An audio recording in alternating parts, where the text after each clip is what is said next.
hell hath come to Frogtown. No, wait. That's entirely wrong movie. Welcome to the stream. We're back with another crack shot at Chippendale Rescue Ranger. So I got all the way to Fat Cat last night and died because I was angry and impatient.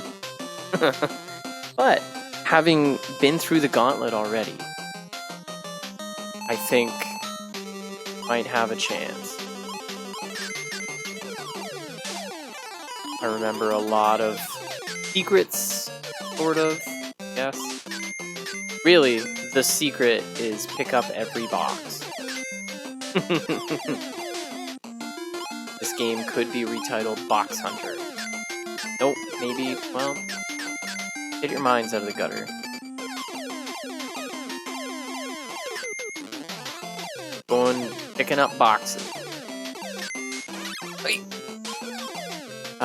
So yeah. I mean, I was a tired boy last night, so I only went through it once. Well, that's not true. I fucked up a bit, and then I got frustrated and reset the game. But we can work it out. So I still got my heat. My skills are sizzling. So let's... What a waste. Whoop.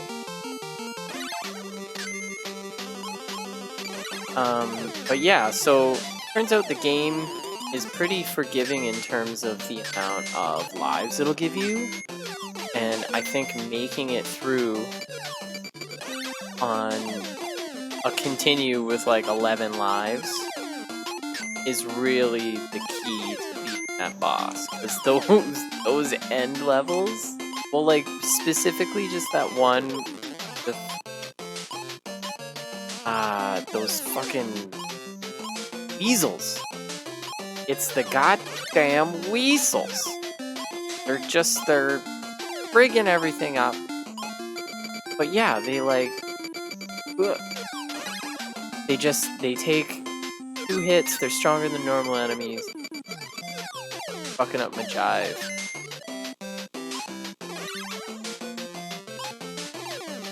And they're quick, they fire off a shot quicker than you get to them. It was a bad scene. Some swears were uttered. You have children, advise them. Turn away, cover your virginity. Don't need to hear this fanboy's language. Teaching you all kinds of horrible ways to... Ugh. Forgot about throwing that box. Get you on the way back.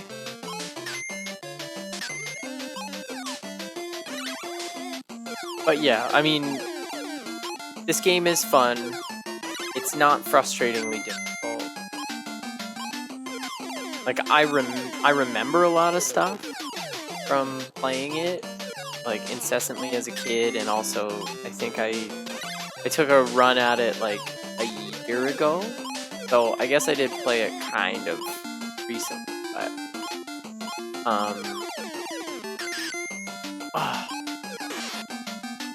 Real? Just kill him.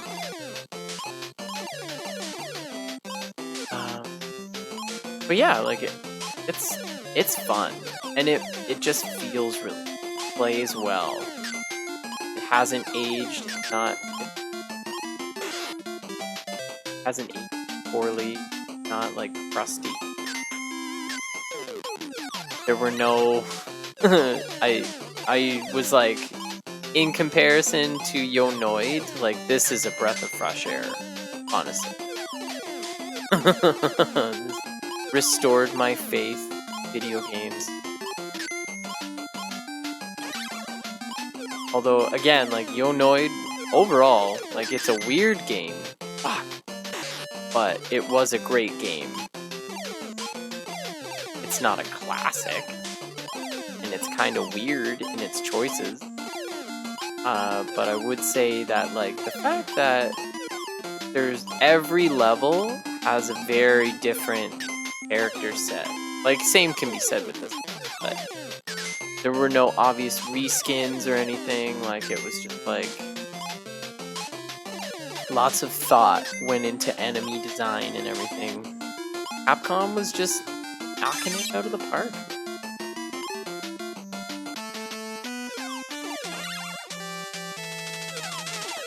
I like this boss because we can eliminate him relatively quickly. Yeah. Oh yeah.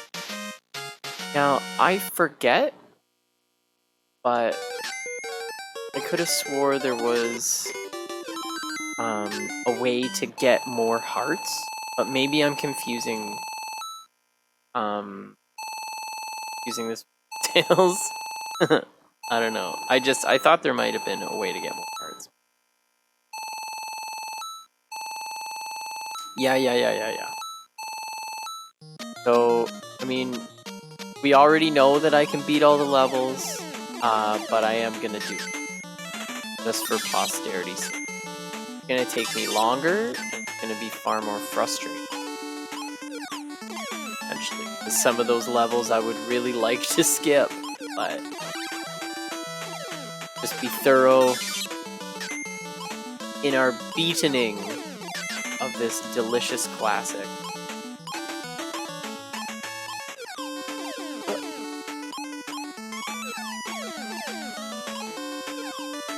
So, I don't know if you will, well, probably remember yesterday, but not everybody's got a brain like you, Dan. Not everybody partied away their 20s, wasted every brain cell and fired every synapse. And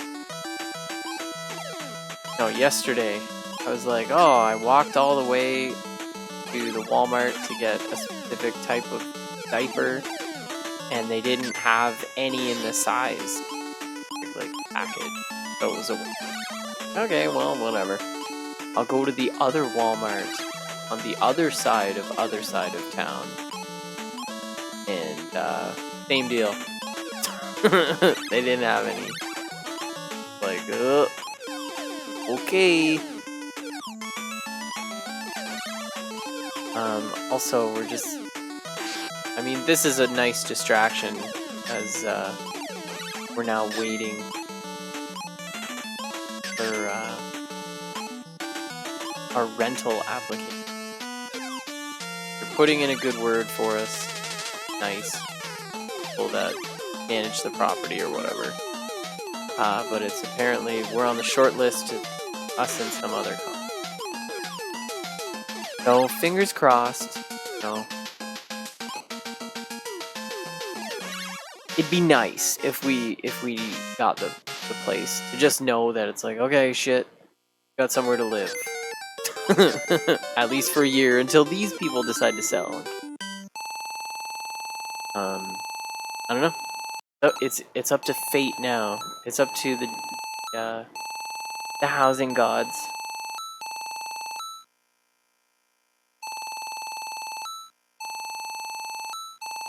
So this is a welcome distraction, even though now I'm talking about. Oh no! Oh no, my brain! I'm caught in a parallel loop of misappropriated intention. Fight. Ox art.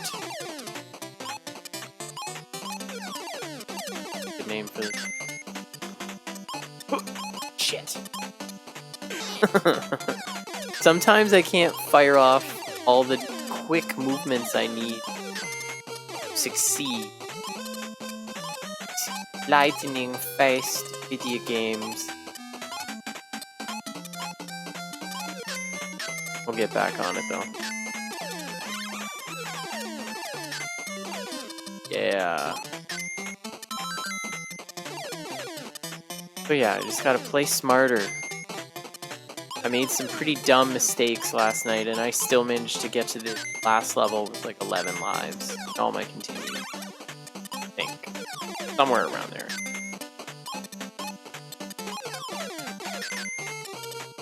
Whee! So yeah, even, whether I beat the game or not, I am still enjoying it. And, nope. I am going to put in a little time on Final Fantasy 2 to advance the plot tonight, at least a little bit. We'll put in an hour, do a dungeon, at the very least. I don't want to be streaming too late, because, like, I don't know. Just, like, I keep being in, like, thinking mode, I'm trying to plan things, and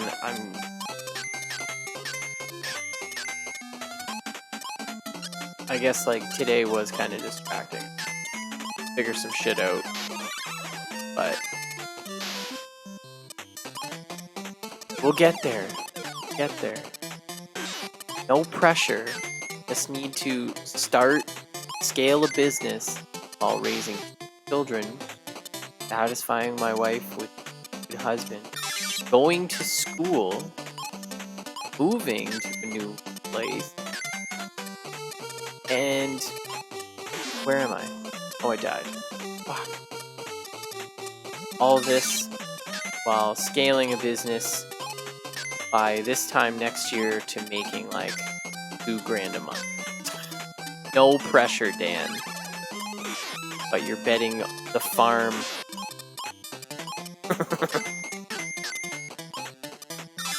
That you will somehow save the family.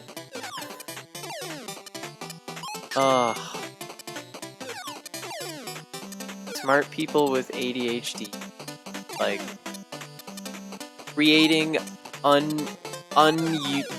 unlivable conditions of her so that they can function, because it's the only thing they'll listen to. I am getting better with focus and things like that, but this is just what I gotta do. I don't want a normal job, because normal jobs are practically wage theft, as far as I'm concerned. Most businesses don't give a fuck about the employees. The hours you gotta do, the labor you have to do are not consistent with, like, actual livable wages. Everything that's happening right now. So, no, I'm not working for anybody else. I'm sorry.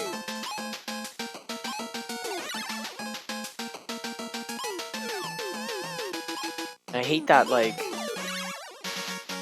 oh, you're too good? Too good for a job? Good for minimum wage job? Like, that's such a trap. I feel like every I don't know. Like, you have to, at some point, if you have it in you, if this is your desire to, like, build something, there's gonna be the people that maybe are scared to do something like that, so they don't understand how you could. And it's easier for them to try and tear down you and question your motives, question your process, than it is for them to accept that, maybe they're just scared to take a leap, take a risk. Like, there's all these circular arguments around, like, keeping you where you are, not satisfied with your life, work, and everything. And there's so many obstacles in the way as it is before stuff like that. That gotta just Well, not everybody is gonna understand. And it's not your job to make everybody understand. Whoa, what is even happening? Why is this still coming from off screen? I'm worried. I've got 5 lives. That was weird. But yeah, I'm re-listening to Seth Godin book. This is marketing. There's a lot of, I finished the 7 Habits Highly Effective People, and then I was like, no, because I really liked that book. I almost didn't want it to end. It was just really good. Really good. I felt like, I was being mentored by a kindly old man who just really has his fucking wisdom together. Nice. But yeah, I'm re-listening to the marketing book, and it's actually kind of good re-listening to it, because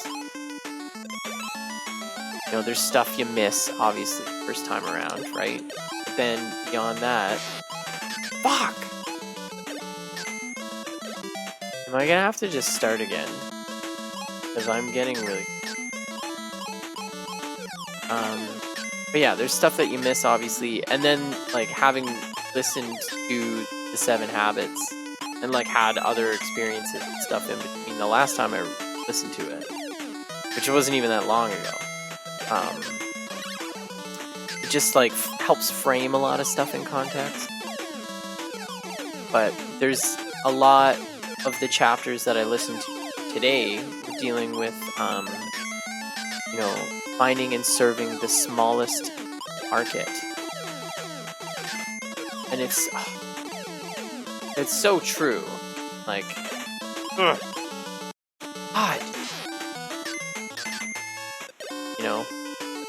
Talks about, not everybody can be the hit. The hit is the outlier. Okay, I'm just gonna reset. No, I shouldn't. Fuck. I'm losing too many lives. It's upsetting me.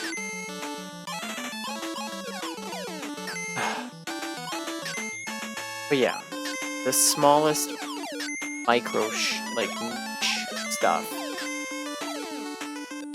Your message isn't for anyone. Everyone. Message is for anyone. There are people out there that want to hear what you have to talk about. Listen to what you have to teach. But just finding and focusing on the smaller, loyal people. What?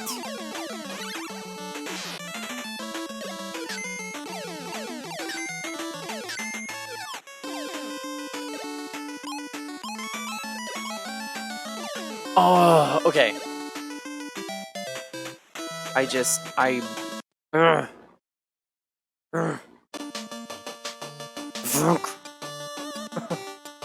Too much frustration. I'm sorry. We beat 2 levels already, and I'm taking a fucking hissy fit reset, but...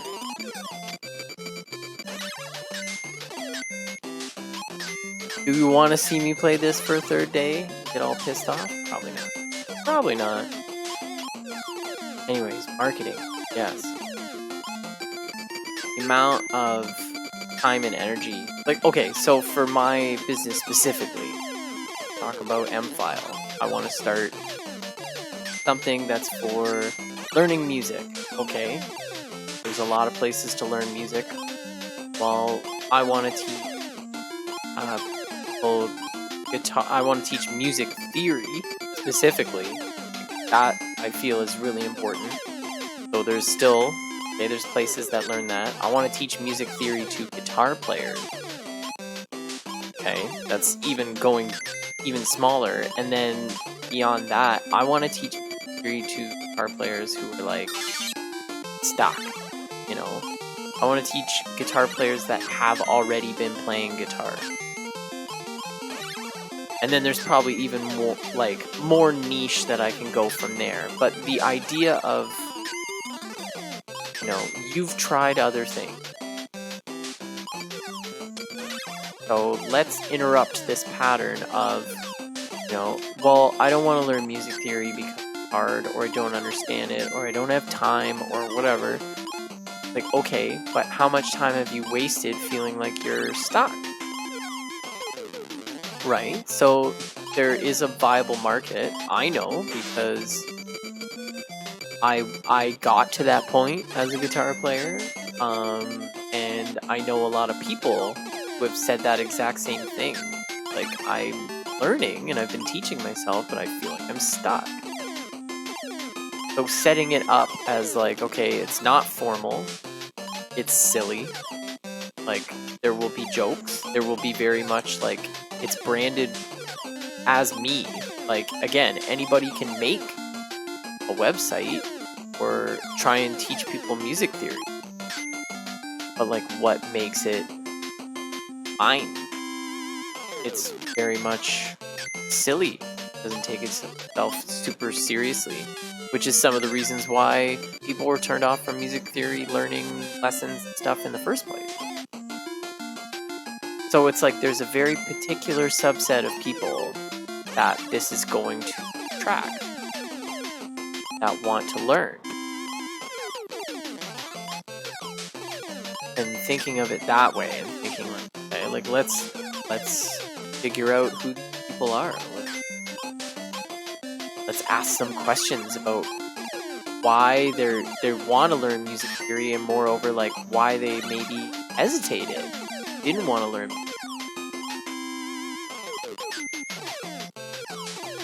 Like, this is gonna seem crazy, having spent,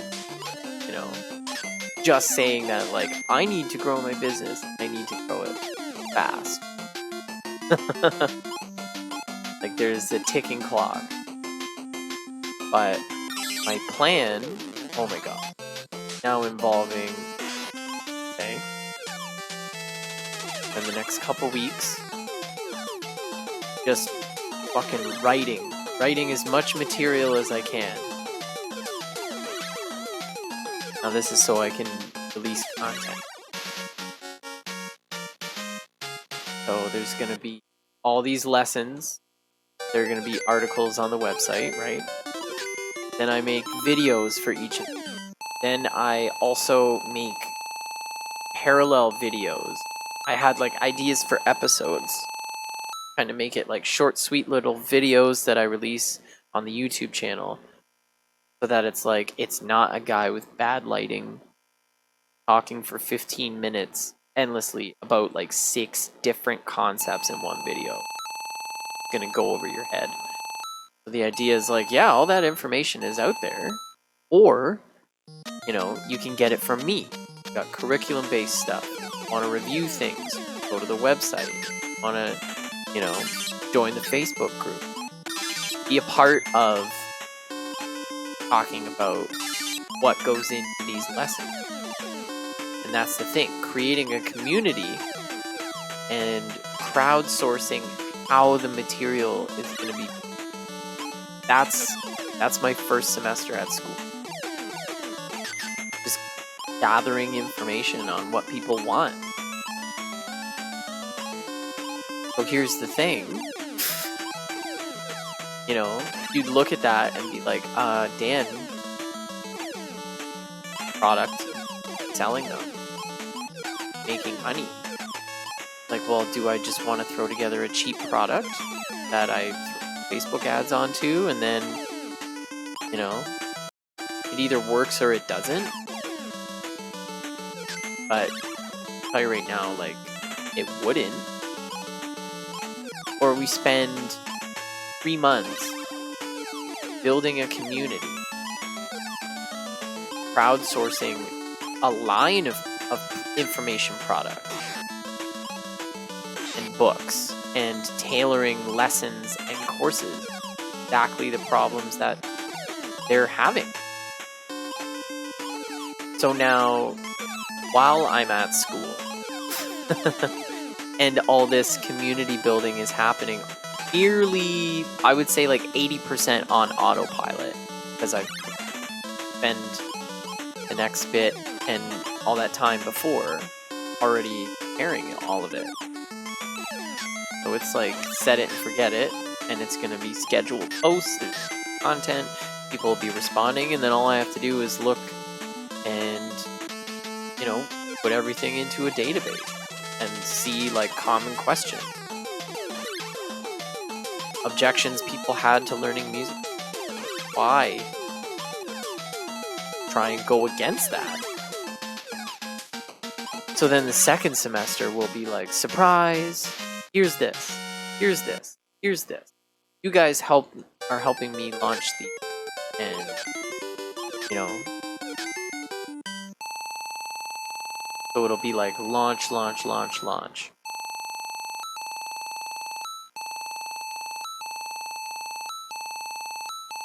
You gotta give the community, well, first you need to build a community, and you need to build that community on trust and value.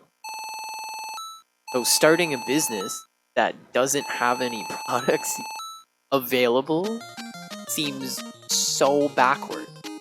But that's also like old school, old generation like marketing. Things don't work that way anymore. You have so much access, so many people, and so many potential customers. And like creating a space where they want to hang out and like spend some time and ask some questions and meet some cool people. The fact that they can, okay, like we've got a Facebook page, got all the information and everything, but also here's the group. So like while I'm posting stuff about like, hey, here's my videos, like you should check these out, come to my website. But it's more so like if you want to ask questions, start discussions about music theory, we'll facilitate a group for specifically that, and it's branded. So now we don't have to find where potential customers are, we're nurturing. It's like a complete, you know, social media that's using it properly. The same thing if you want to start a stream, you know, like I've seen so many videos about like people wanting get viewers fast. Here's the quick tips for launching your stream into the stratosphere. 2019, you'll see their same video. They'll keep redoing it, and it's like it's a smart tactic, you know. It's reusing content in a smart way. It's making slight changes to your videos that you already have. But if you're creating a community where you're providing value to them, then when you finally have developed the right product, because you're listening to them instead of telling them what they need, you know, they're telling you what they want, and you listen. So now you have a product that's tailor-made to the customers that they have handpicked themselves.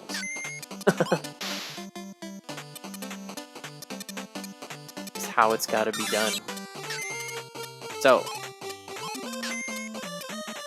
it's risk, yes, but you know, I saw a really good episode of Nova about Nova. It's one of my favorite shows, or at least it used to be. A lot of times now they try and do more flashier content because they think they need to get cooler.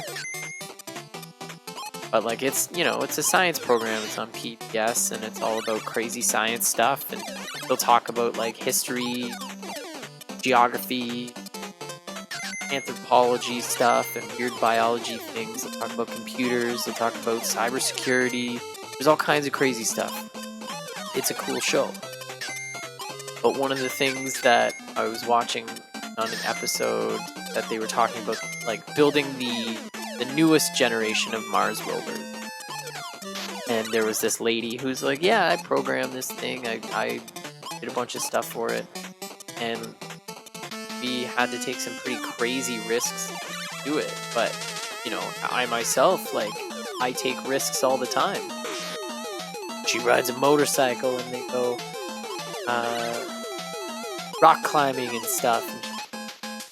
It's not so much taking risk, it's taking calculated. And that like really resonated with like, hey, this could work or it might not. But if you do the appropriate like research and build a proper foundation for what you want to do, yeah, it's risky, but it's not the risk that it could have been if you're just impulsive and are like, I'm gonna start a business. Buy my book. You just throw $3,000 into Facebook ads saying, hey, buy my book. Like, well, no, fuck you. I don't know who you are. And why should I buy? You want to force me to buy? You're putting products in my face. Who are you? I don't know you. I don't know that your products are what you say. And, you know, that's always been a problem in terms of marketing. Trying to get stuff in front of people's faces and hoping that they would buy. But now, have the opportunity to treat them like we're building a relationship with them.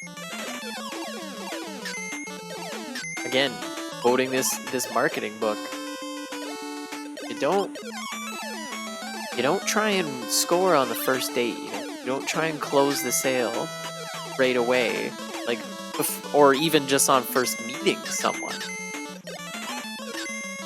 Like, hey, I'm Dan. Would you like to have a sex with me? That's not going to go over very well at all. What do you have to do? You have to reach common ground. There has to be trust. There has to be kind of understanding to get to that point where they might even suggest it to you. You don't even have to ask. It's a you know, it's filthy fuck. Oh, so filthy. But I mean,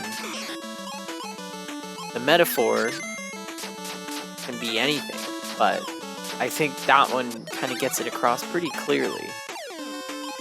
Like, want to close that sale? If you build up the right relationship, they may ask to buy. You know, you may not even have to ask them to buy. It might be the other way around. Cox.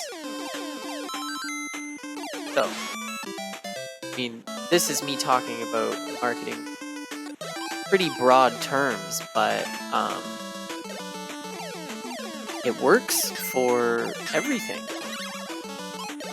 Again, like if you're a streamer or a creative, like say you're a musician and you're like, well, I want to make an album and we need to release a single and it's gotta be a viral video and that's how we get success, and then we'll get signed, and like all these old, ridiculous kind of archetype stuff that doesn't apply anymore. Like if you're in a creative business, I think build a community. Like it's not about finding that one viral video.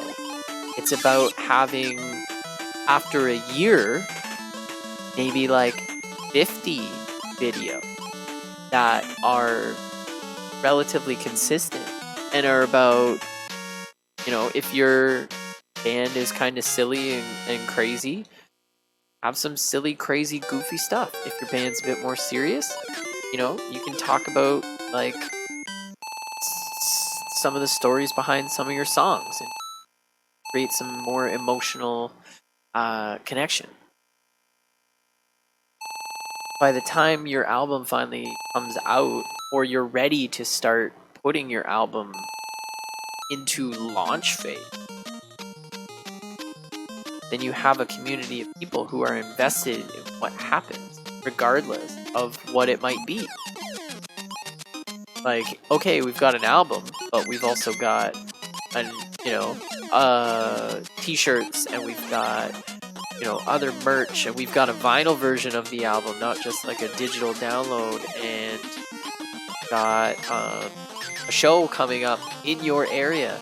And if you do it right, then there's people that'll be like, I will take all of those things. And that's the market you want to find. But you're not going to do it if you just like shoot a shotgun. You just like spray machine gun fire with your ads into the crowd willy-nilly.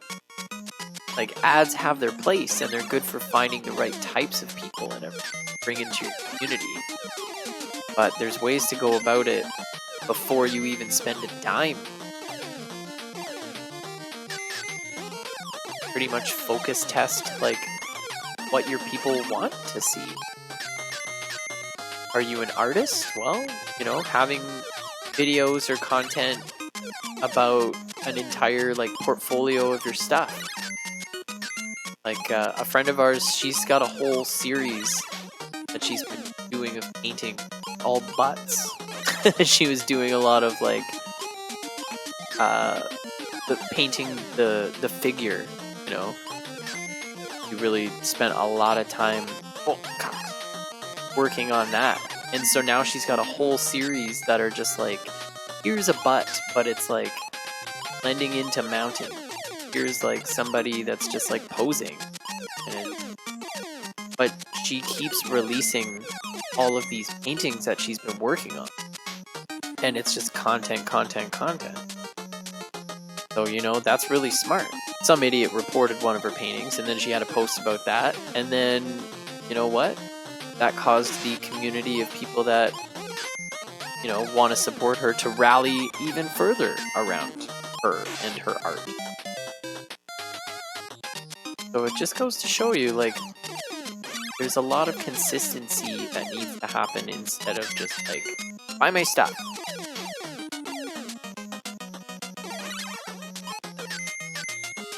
If you can get that relationship to a community point,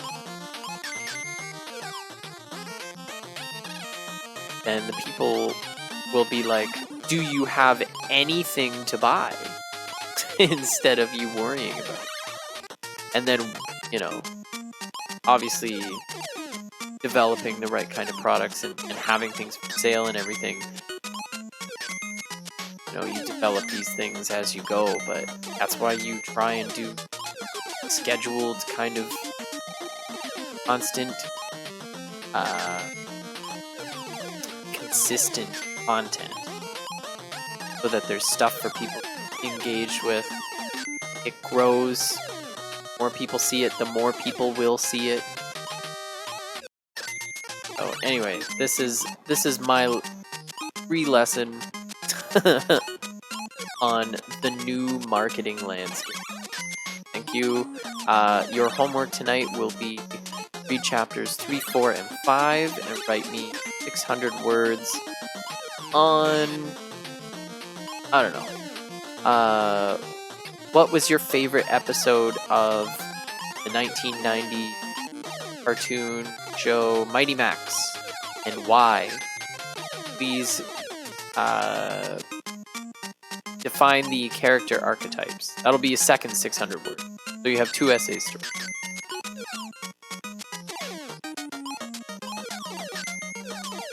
Mighty Max was a great show. If you haven't seen it, it was one of my favorites as a kid. Kind of funny because in terms of toys, it was the male equivalent to Polly Pocket. Polly Pocket was like, oh, tiny little things that look like makeup, but then you open it up and it's a really sweet dream house for a tiny woman.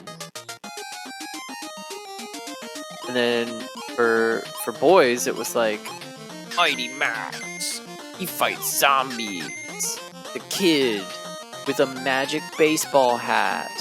There's a giant Viking and a talking owl. Travels through space with portals. Fights monsters. It's a completely ridiculous show, but it's like it was so good.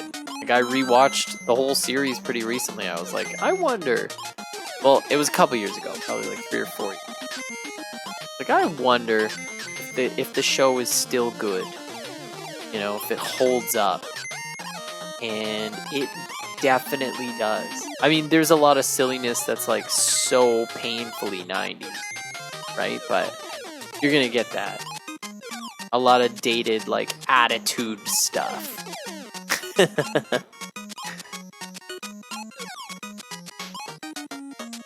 Like the Zelda cartoon. Excuse me, princess. That kind of shit. But so the premise is like the kid is just a radical dude. His mom works for a museum or something, and then he gets this statue sent to him in the mail.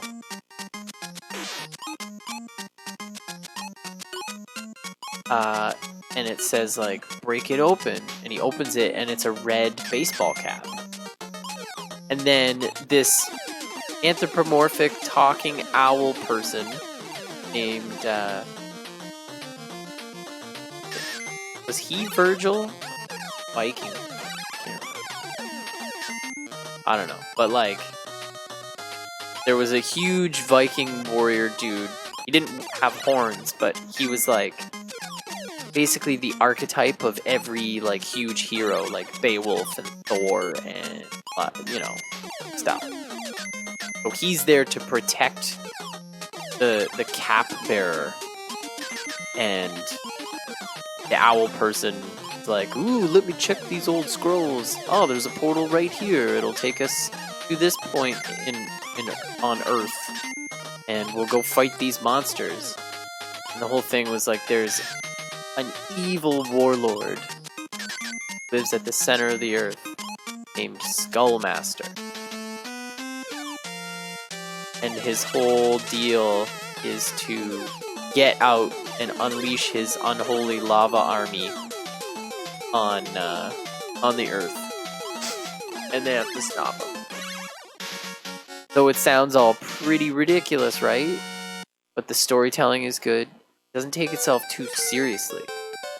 But when it does, it's actually well written. There's a lot of funny jokes, and it has a bit of a continuous story arc throughout the whole show.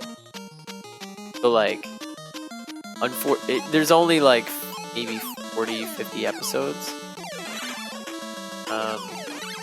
So it does come to an end. The show ends, and boy, what an ending. Intense. Especially for something that is like supposed to be like a kid's show. But it's, you know, they didn't insult kids' intelligence so much. Like, they kind of do. And it's unfortunate, because, like, a lot of that kind of came from, like, Ren and Stimpy. There's so much success of, like, shows that are just, like, lowest common denominator, kind of, like, bleh! You know, SpongeBob. They're good shows. Like, they are objectively very good. But they don't... Well, you know what? That's not true. There are shows that kind of fill that gap that is left by Mighty Max. I stand corrected. Now that I'm thinking about it. Julia recently... I put on Avatar, The Last Airbender for her. Like, watch this. She just like sat and watched the whole series. She loved it. And why not? It's really good. You know, there's a continuing story arc. The characters are good. There's magic. All kinds of wonderful things.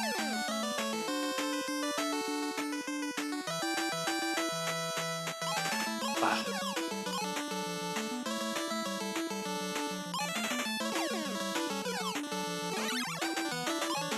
Oh dear. A Mighty Max rant.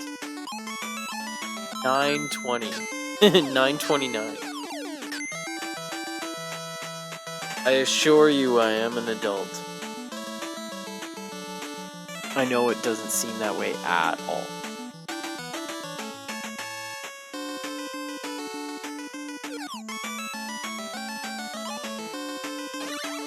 yeah, that was a good show. I kind of want to show Julia the Mighty Max. I think she would like it. Just the monster of the week kind of aspect.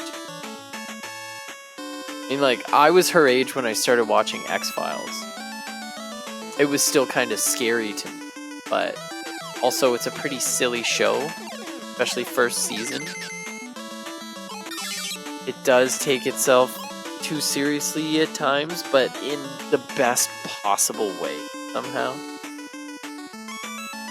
Later seasons are a little but I think it peaked around like season 5, like leading up to the movie. But I don't know, maybe we can get her on the X-Files. I think she'd like it. That was another one of the shows that I was like, oh, Justine, have you ever seen this? Like, no. There's been a lot of those, and I'm glad she listens to me. You can say all you want about when people are like, I haven't seen this. Can't fault them for what they maybe have chosen not to see or whatever, because you don't know until you really watch it, right? Like, she was like that with The Office. She was like that with Game of Thrones. But it says so much more when it's like, just give it a chance. And they do. And then they love it. You know, it's never a man like, I'm gonna rub this in your face kind of thing. It's like, I'm so glad that we have this to share now.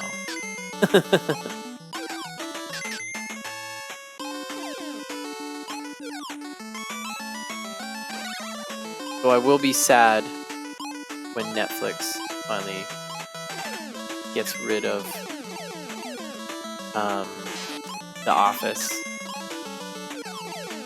It's happening. It's coming. Like, prepare yourselves. NBC, damn it. NBC is getting their own streaming platform. And so, of course, they want their own stuff on there. All the sense in the world. This sucks because, like, are you still watching The Office is like the greatest the greatest notification I've ever gotten from an app ever. Like, yes, I'm still watching it. Like, you expect me to just turn it off after 4 episodes? That was a waste. I hate when that happens. Zone F. Go. This one's a little tricky.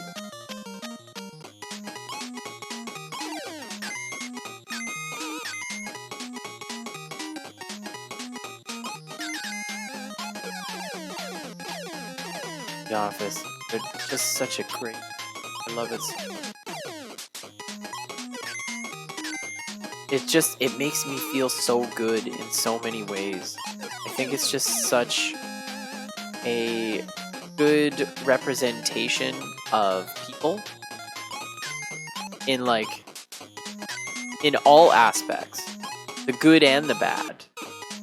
You know, when the people on the show are bad, then you're like, oh, you're cringy, and like they nail so many character archetypes so hard because it's like, you know, these people. Like, before you saw an episode of The Office, you know these people. Maybe that's kind of the initial hook with something like The Office, because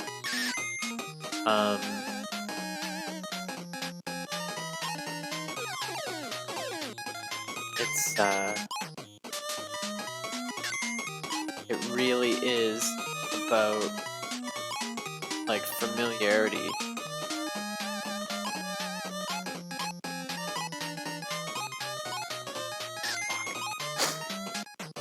You know, it's funny to like watch a show maybe for the first time and still somehow feel like familiar with it. I think that's probably part of its success. It hits right to your, not nostalgia per se, but it's oh, I've had a shitty boss like this. I've had to work in a place like this, or I've had coworkers like this, or I've had to put up with acquaintances like this.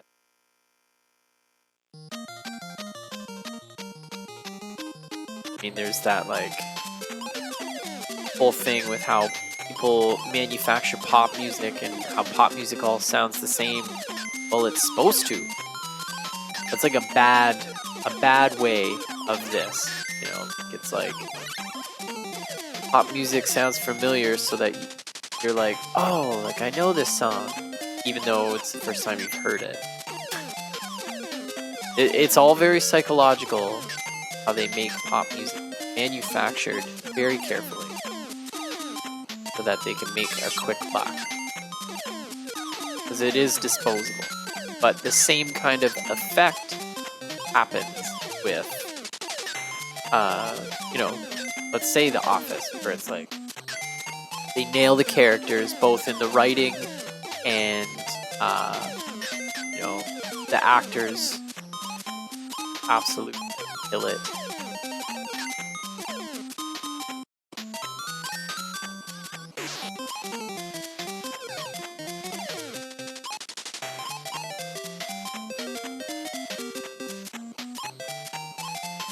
All these brilliant non-verbal cues that they're able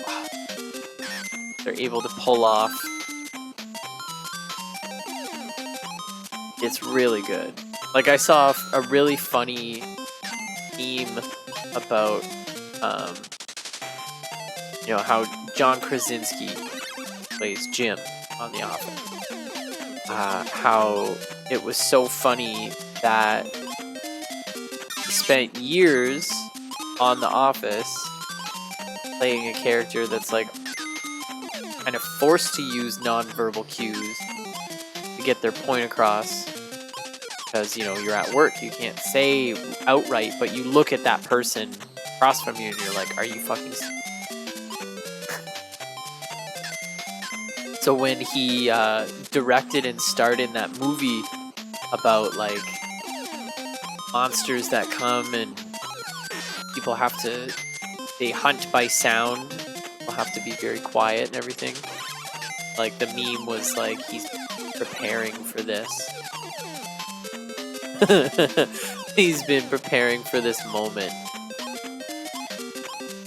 and it's true. Like, oh my god, I didn't do that.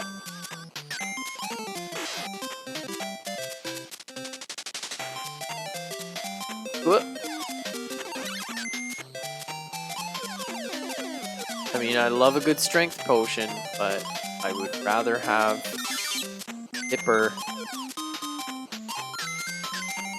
I'm back. Idiot box. How much of this level did I actually...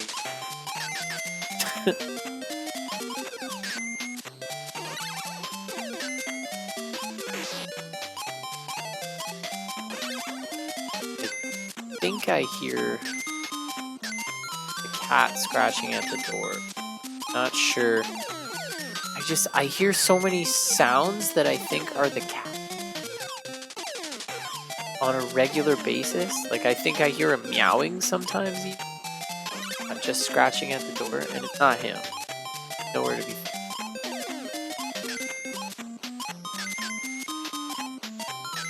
Fucking with my expectations.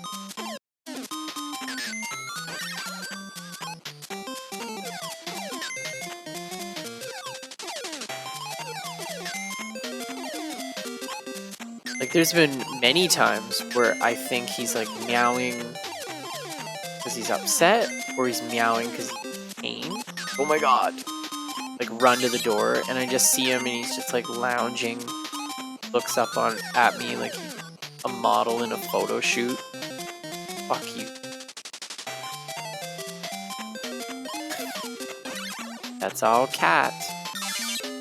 That's all kitty, man.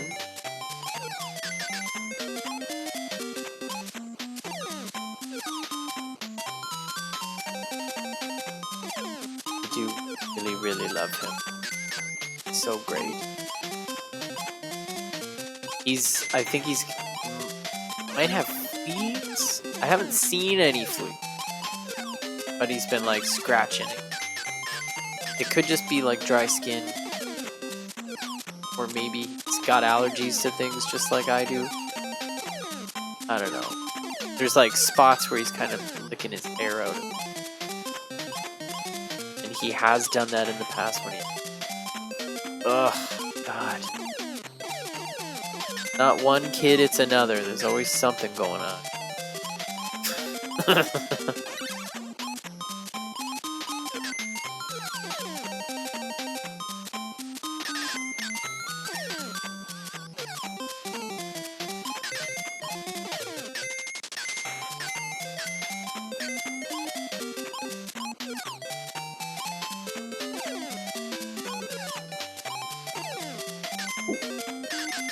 Good. I can do this. Wait. Just hang on a sec. Oh my god.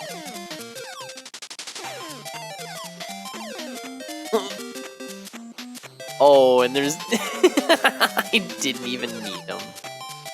God. Well, at least I know I'm great. Oh dear. This boy.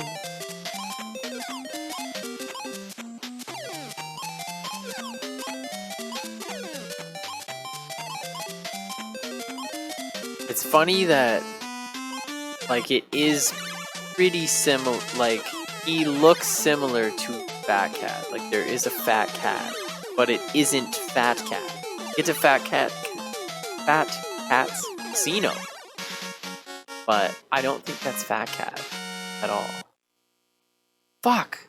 It's another free life. 100 flowers, wait. Rocket.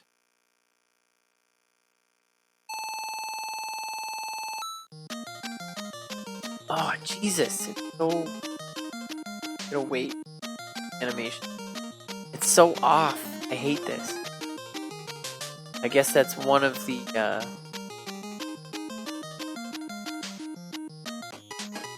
one of the benefits of ranting inanely and endlessly about things. Is that I'm not talking directly about what's happening.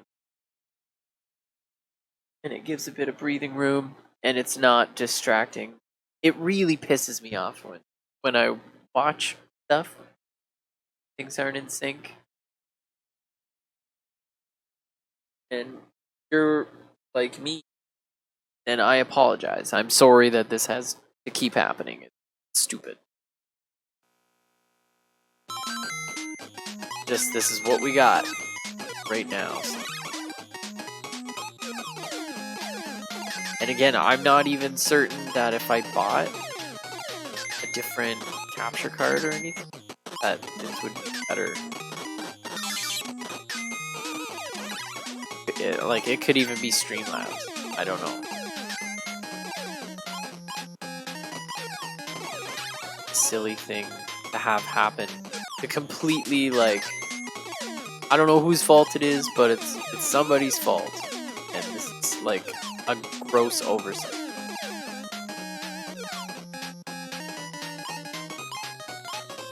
Like, it could be because it's opposite cables. And the signal just moves slower.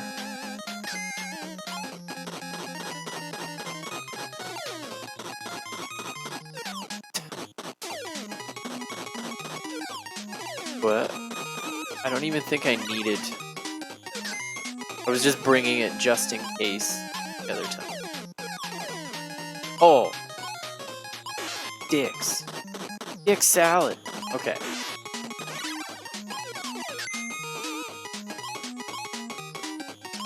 Okay. We'll get this figured out. Oink.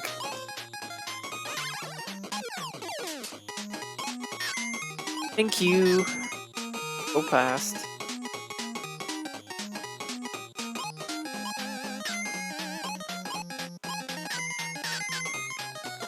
Okay. Bye. Bye, Terry. Terry the crab, everybody. He does good work. Just he had to die.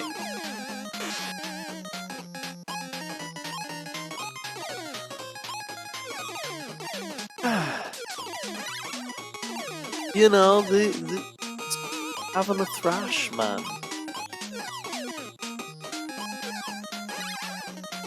Okay. Fuck.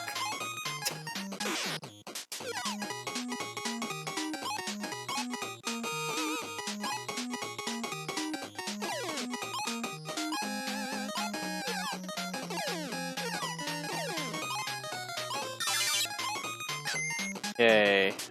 14 lives, and I still died a couple times, so that's not bad.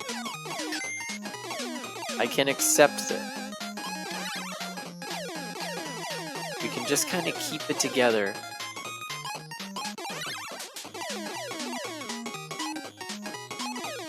And just keep it together.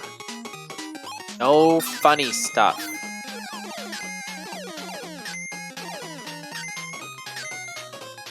Thought I was toast. But I was human. Oh god, I can't wait to annoy my children with like, I'm hungry. Hey, hungry. Dad. Oh, what? I mean, I guess I could already be hungry. I do dad jokes occasionally. They aren't free. Like, I will be keeping a tab for all these dad jokes that I perform for my children. And they're gonna have to pay me back.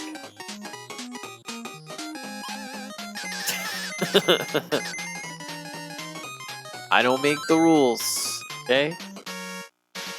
This is how it is, man.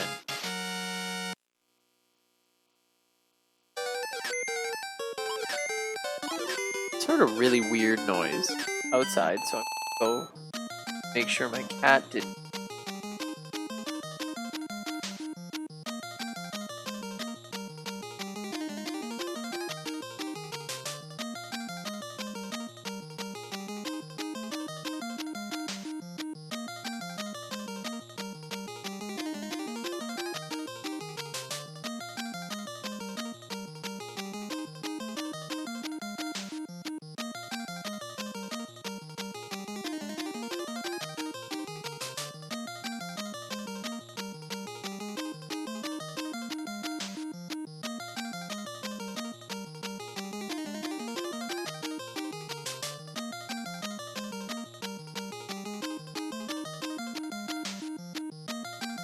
Exactly what I was talking about before.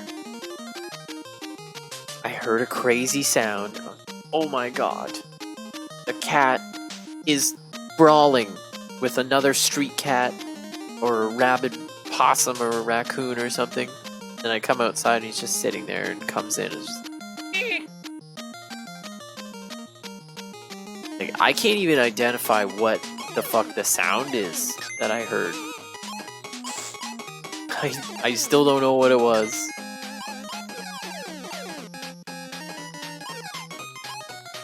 Bye. Damn. Pelicans. Yeah.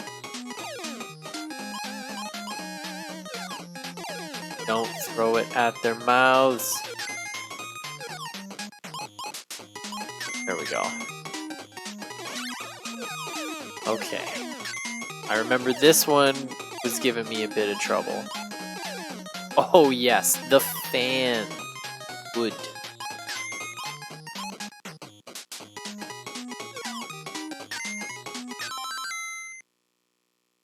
Have we? Oh.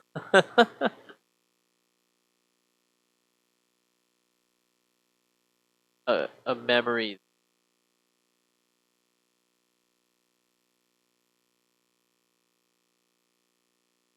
Julia in a shopping cart, but like a shopping basket. Not even a cart. Like it was at Nations they have like big baskets on wheels. Julia is a small cookie kind of. As a baby, yeah, she was able to fit in the basket. So it's like her wearing sunglasses, looking cool, while also being tarried about the grocery store in a shopping.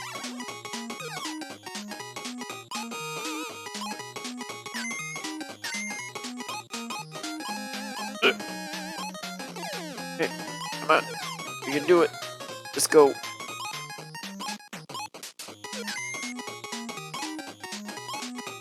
Yeah. You got them fast fingers.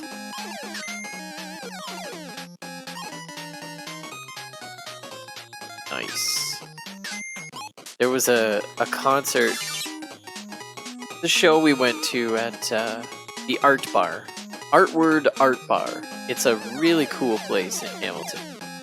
Very intimate venue, but they're eccentric, artsy, interpretive dance types. They're like a super old couple, and they've facilitated a lot of really great, like, artistic space for people. It's like there's a gallery downstairs, and it's really great. So we went to a show there. I don't remember who we actually went to see, but this guy was opening, and I don't remember what his name was, but I just started calling him Johnny Fingers because he played guitar with his fingers. Like he was just he was a no-pick Rick, you know? But it wasn't like classical style. He'd just be like strumming his guitar and saying all this stuff, and he was pretty good. Like in terms of like technical skill, he was pretty good.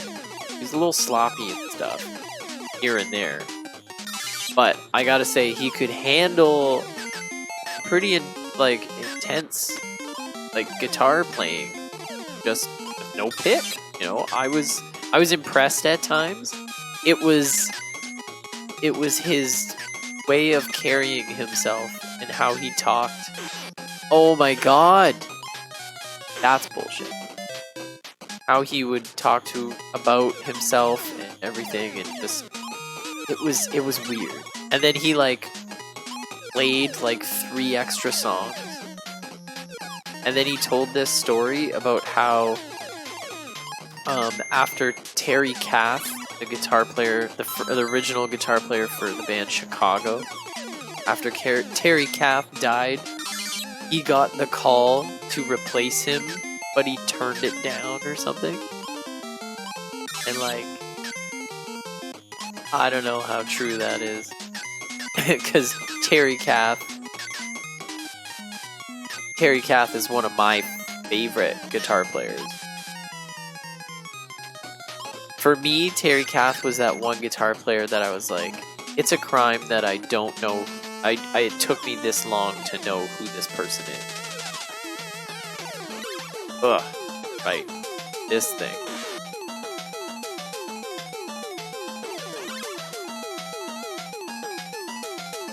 Ugh.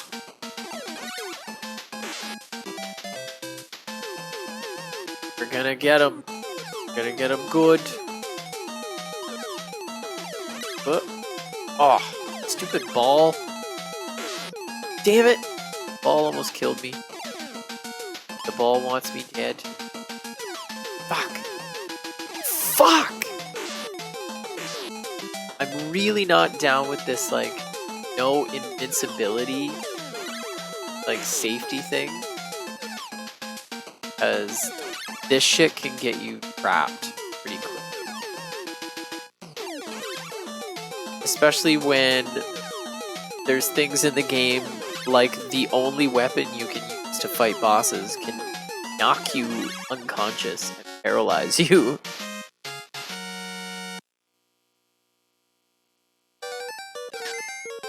What up? You've reached Fat Cat's home base. Now go get 'em, Rescue Rangers. Alright, and away we go. Yeah, these levels are a bit of a difficulty spike. There's things that I do not like about them. Really needed that box, I forgot about that.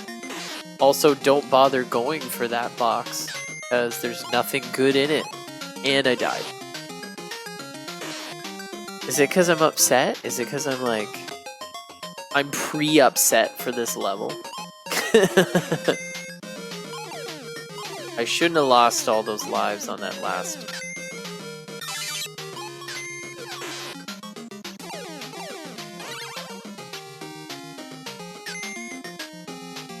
Whoop.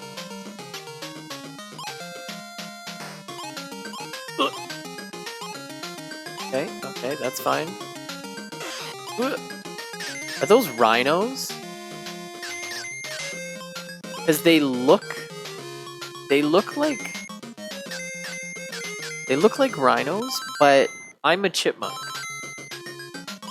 Also, we fought kangaroos, fought condors, we fought all kinds of things. The size disparity is just now sinking in for me. That this doesn't make any sense. Like, I'm sorry that it took me so long to figure this out. I don't know if anybody else was thinking about it, but... Like, I am a chipmunk.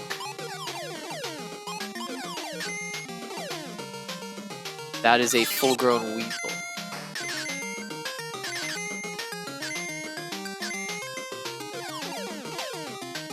Bite? Bite. Just fuck off! Look at that! Like, that should have been one hit. And I lost the fucking life. Being greedy. Getting that one up. Actually, I was trying to... Wait a second. Can I hit them with only one box? I gotta test something. Ugh.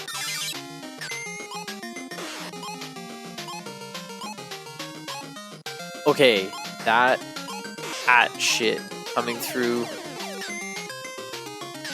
Very frustrating and angering.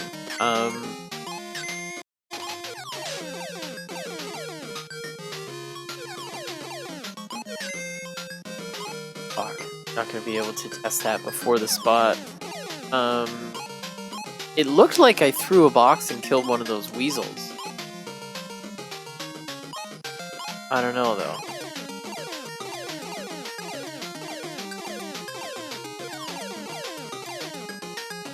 And if I can do that, I mean...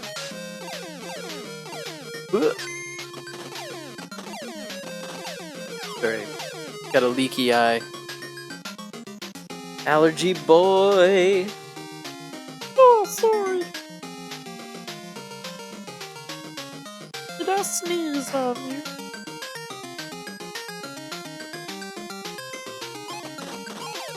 Gotta get our shit together. Can't even get that. Am I supposed to bring something?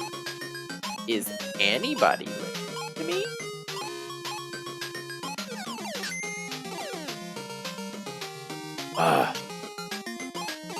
Fuck! This is the worst part in the entire game. That stupid tunnel. Like, you can't, like, there's nothing you can do. It's almost like it's designed that you have to take a hit, which can't be true.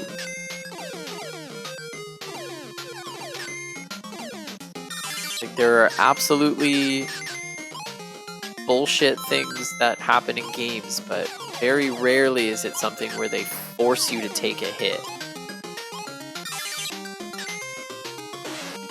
So I feel like I'm missing something.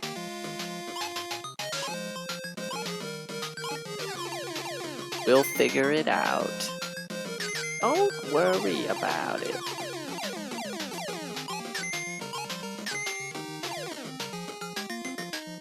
Okay. So many lizards throwing hats. And like, what type of lizards are those? I guess lizards can be the size of a chipmunk, but again, like, I'm sorry that this is blowing my mind so hard, but like, there were kangaroos in that library playing tennis with my life, and they were the size of me. Like, kangaroos are huge. You want proof? You want proof how big kangaroos are? That's how big a fucking kangaroo is. You tell me. You tell me. You know? I don't know. Sorry that has put such a damper on our fine program. I don't know. Oh, God. Oh! Is that how I'm supposed to do it? Like, I don't know. I'm guessing the first thing is I don't get hit at all. And then I get there with enough life so that I can take those hits and it doesn't matter. Then I have 11 lives with which to throw myself in front of the whim of Fat Cat. Oh, God!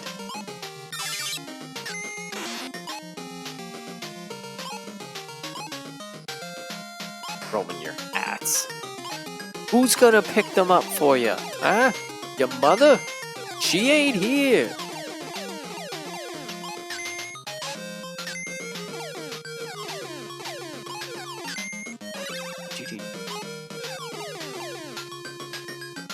There are hidden things that I'm missing. Like, there's some... I don't know. I feel as if there's just something missing from this equation.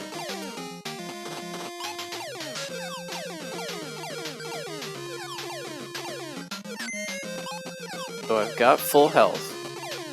That's nice. Is it going to solve my problem? Oh, why would I do that? Oh my God.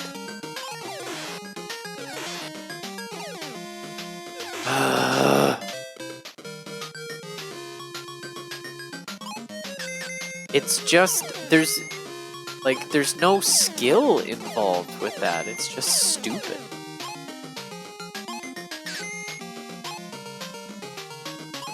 Why? Why are you this way?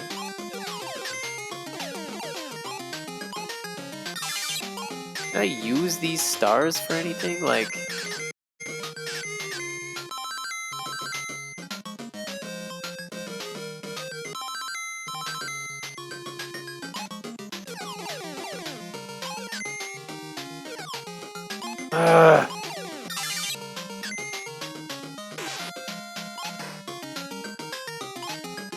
Just the weird way that it makes you pick up that free life. Like, I mean, you've seen it. I don't know if it happened too many times in this video, but like, there's sometimes when it won't register that I'm like jumping and getting one of those flowers. Like I have to come from underneath it to get it. But like that one up is appearing. I just let you in.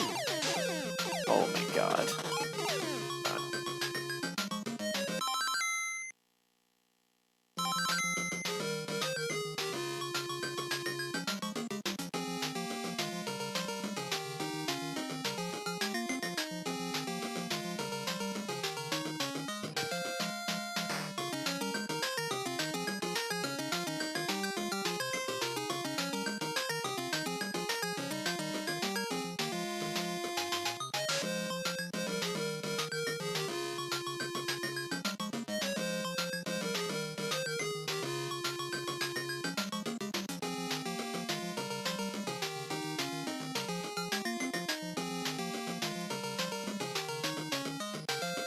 He just loves his big, bad, tough guy life outside.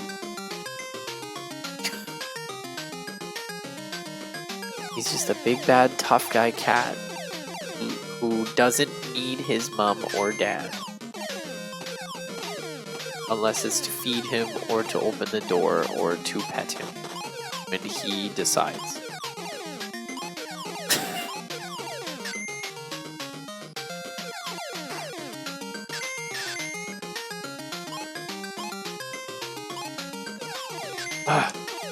Fuck! Look at that shit.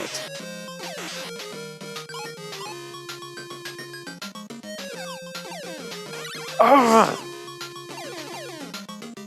I don't like how many lives I'm wasting on this bullshit. It's quite upsetting. Like, I kinda see what I gotta do, but I gotta not get hit in the process, which seems kind of impossible at this point. Like, I was on the right track. I just kind of freaked out. I was a little spastic. Oh god. Ugh. Please, no more stupid deaths. Can't handle it. My fragile eggshell. Okay. That was nowhere near me. Y'all saw it. That's fucking horseshit. It was so far from being a danger to me that I didn't jump because I didn't know it could phase. Its hitbox is as big as me, if that's the case. Ah, dear. So I'm at 99 stars. What the fuck? It's not going any further than 99 stars. I don't know what the deal is with that, but...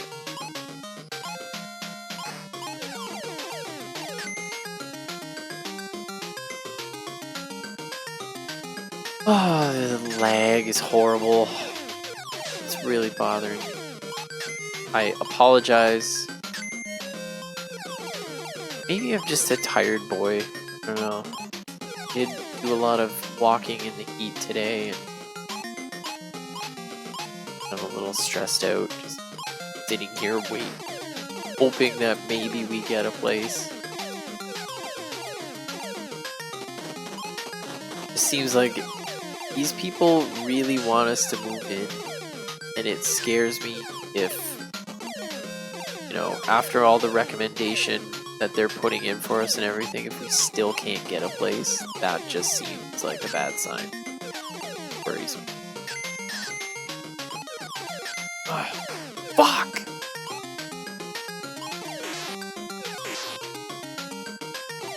Oh my god. Oh my god. Okay, so we passed it. Let's just appreciate that for a moment. And hopefully not die. Oh my god. And I can't... So I'm maxed out in flowers and stars.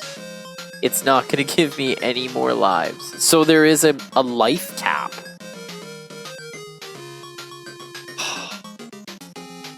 This is obscene. This is worse than swearing.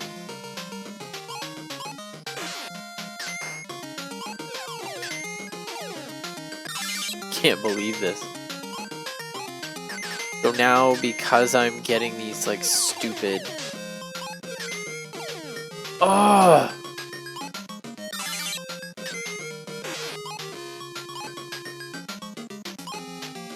Having these stupid deaths happen. And now I'm being punished for it.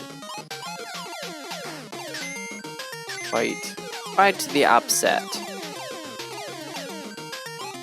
Don't want to be punished for dying. I'm already punished by dying.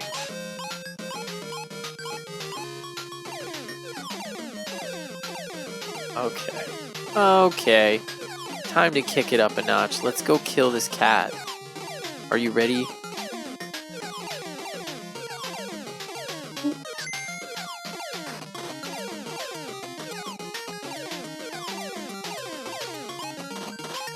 I don't know why I'm still going after all this stuff.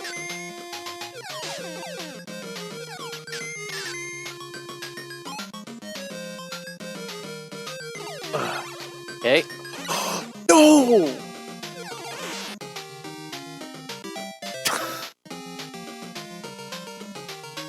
That is most concerning.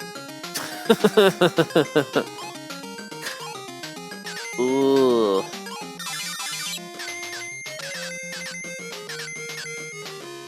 Why do I keep waiting to get that star? It's not even a free life anymore. I guess I just kept thinking that it was.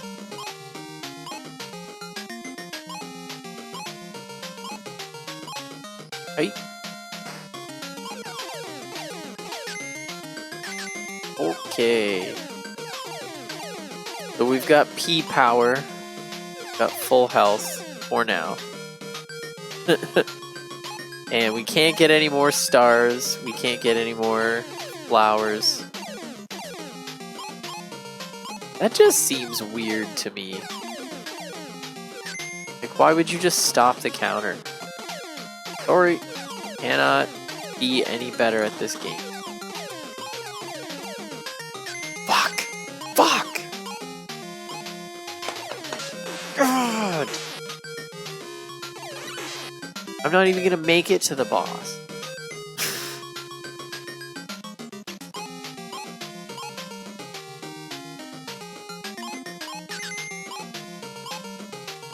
Still getting things even though they're useless. It's good skills, good skilling to have ingrained in your brain. It's practice.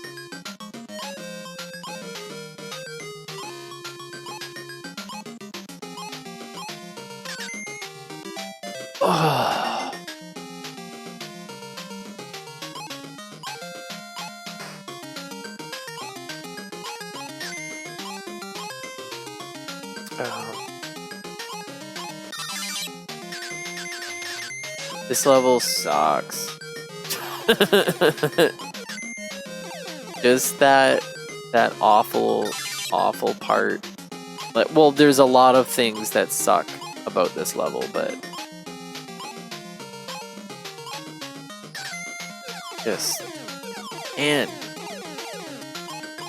a fucking chance, bud.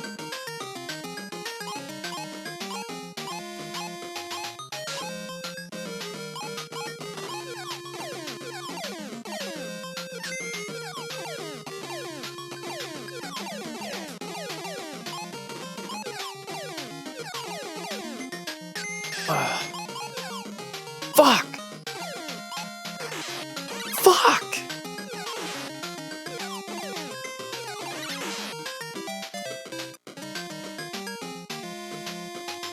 Ugh. Am I...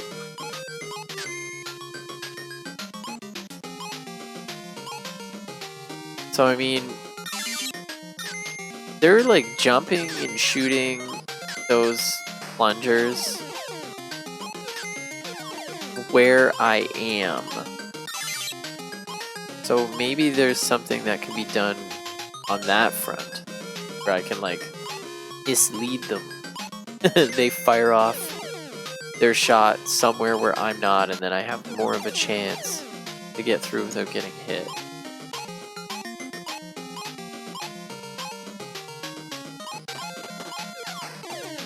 Like, I kind of want to watch a video of somebody doing this part, because I'm kind of at a loss as to how.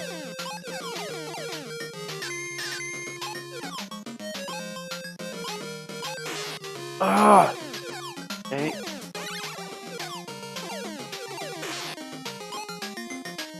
Like, I don't need any of this stuff, but there's gotta be some delicious acorns hiding somewhere. Fuck! I fucking... Ugh.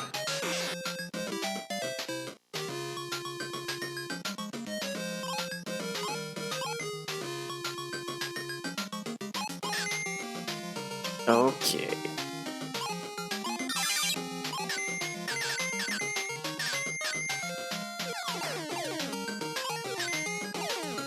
Okay. Whoop.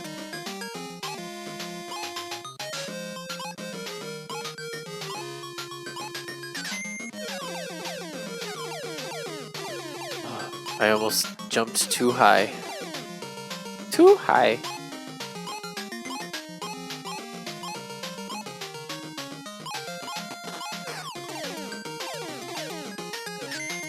Damn axes.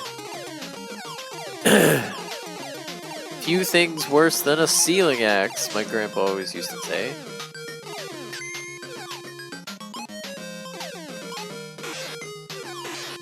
Ugh.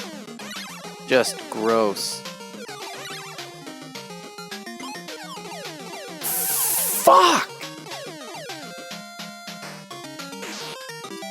Fucking boxes were in the way. And like, that is designed. There's... that was very carefully placed. The boxes are the same color. That guy's there to like trick you, and then you go to jump at the exact spot where you would be and you're trapped. That is by design. They know what they're doing at Capcom when it comes to just evil level design. The makers of the Mega Man know how to just make you use up a whole Kleenex box. On tiers. On tiers. Maybe like some blood. You happen to punch a wall and peel your knuckles back a little bit.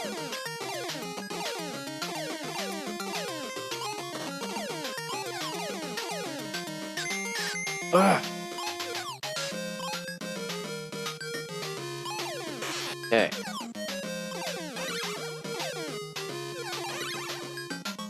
Get rid of all boxes. All boxes are now illegal. Stay away from him. Holy fuck. Oh my god.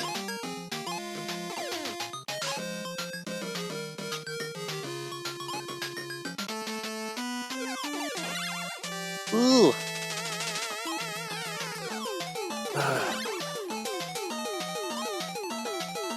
Oh my god. Gonna do one with 2. There it is. I fucking did it.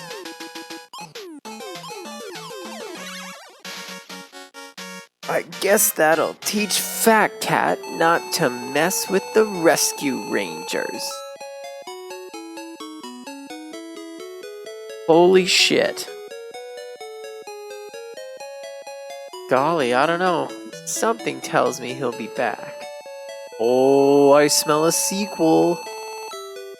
Well, if he steps out of line again, we'll be ready to put him right back in his place. Right, gang? Right. Yes, sirree, there's no stopping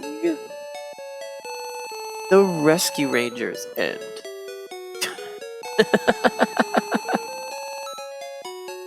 And cue theme song. Attack of these two gumshoes are picking up the slack. There's no case too big, no case too small. Give us a call, Chippendale Rescue Rangers.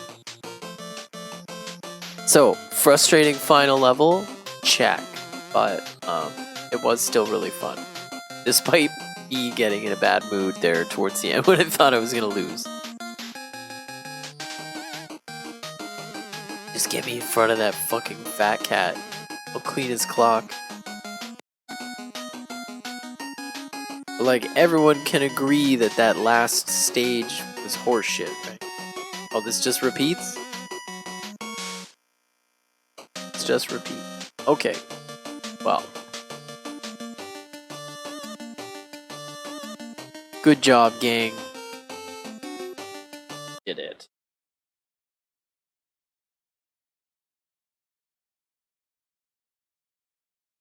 Buddy is happier for it.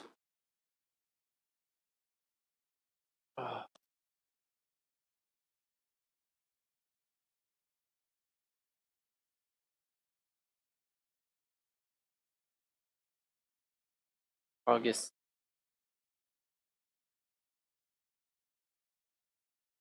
So, we did it.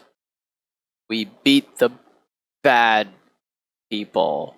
Mostly cat. Well, actually, no, that's not true. There was a lot of animals. A fuck ton of it. Like a menagerie of animals under Fat Cat's employ. Bewildering. Also impressive that he's able to get so many different species, like interspecies cooperation. It's fucking crazy. Crazy. Okay, so we don't need you. Goodbye. I think next game we might do maybe Batman, or I might just start working my way through the Mario games. I kind of want to do like the first 3 Mario games on the NES, and like after beating each one, then beating their counterpart on the Mario All Stars. That's, they're classics, right? I mean, it seems like just a good comparison playthrough. I know the controls are pretty much the same, but they do a really good job on the graphics on Mario All Stars, I gotta say.